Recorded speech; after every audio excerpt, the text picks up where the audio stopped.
Everybody kind of met through like the span of like childhood to super recently. So Trent and I, who plays bass, we've been playing together since we were about 10 years old.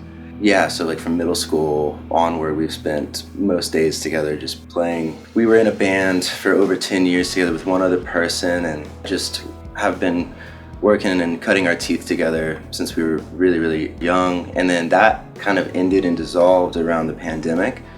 And around that time, I started touring with some and working with some other artists. And that is how I met Tom. Tom and I were playing on the same band and same project together as well. From there, that's how we met Will, and then Meg used to play with Trent and I back in the day and has kind of consistently through like contract and session stuff that we've done since we were growing up. So it was like all a hodgepodge, and then finally Ethan, I produced a band that he was playing in on drums, and I was just like, you're an insane drummer. So it's been like just again, like the joke of how did you meet someone and just it being the music scene, and that was it.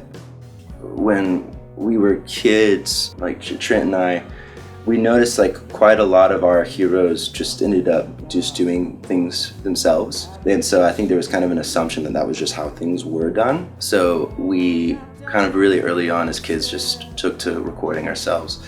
And just with time, it has kind of become just sort of the staple of how we're doing it. Obviously, like in where we're at right now in modernity with artists, like, and economically, it just seems to be the only option at times.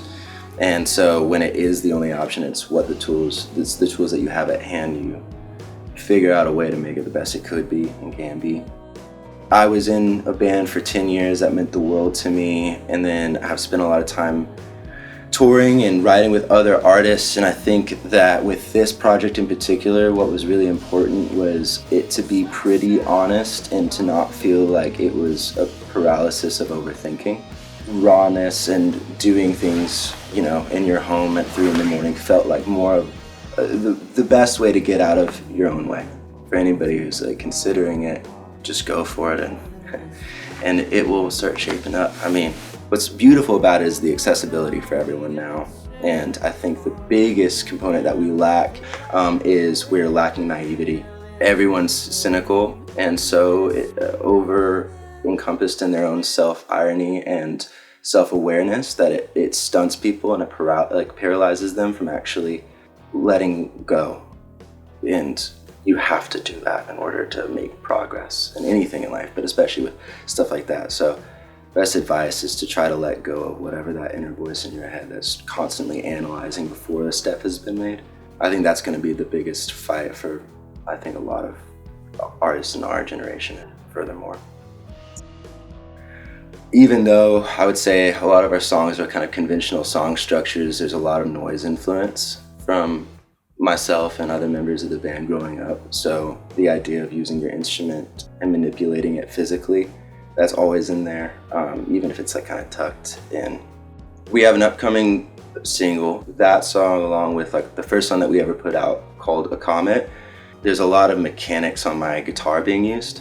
There's like a lot of neck bending and just grabbing the strings from behind and just kind of making it sound like industrial or like an animal or whatever it is, like that kind of thing. That's always been fun and been doing that since we were really young. But for whatever reason, I don't know if it felt natural or I felt like allowed to like include it in recordings until I started kind of recording and writing more independently. As like a listener, I like the Easter eggs, or as an observer of anybody, if somebody kind of creates something and there's intentionality that has layers to it, that's always been interesting to me. And I think that that's kind of a shared sentiment with actually a lot of the members of the band.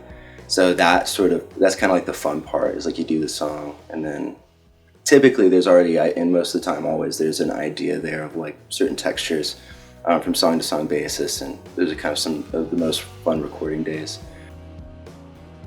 The thing that I hold the most dear about artists from Atlanta and where we come from is I think there's a sense of an incessant earnestness. You go from like folk artists from like Ari Miller all the way to Outkast, all the way to something like Norma Jean. The through line is this sense of like elbow grease, build it yourself because you need to. and it's a mirror of identity. What's beautiful right now is we're not lacking any sort of beautiful art that's coming out, and what's amazing is like a lot of these people, I have been able to see them since we were kids, and the identity search that we all kind of go on, and to see everybody kind of find themselves in these new phases, yeah, it's amazing. There's a lot of diversity happening as far as just like how people are creating and curating their art, but I think the through line is like there's like some sort of like folk art aspect and respect from it. Like you can take everything from like the 90s like initial hip-hop and like alt boom all the way through like the post-hardcore boom of like the 2000s, and like up till like when I kind of first came into the scene and it was kind of more DIY and indie. Everybody has this kind of respect of curating and creating something from the ground up, and community being like this thing that matters a lot for people as far as currency, which I think is really, really cool.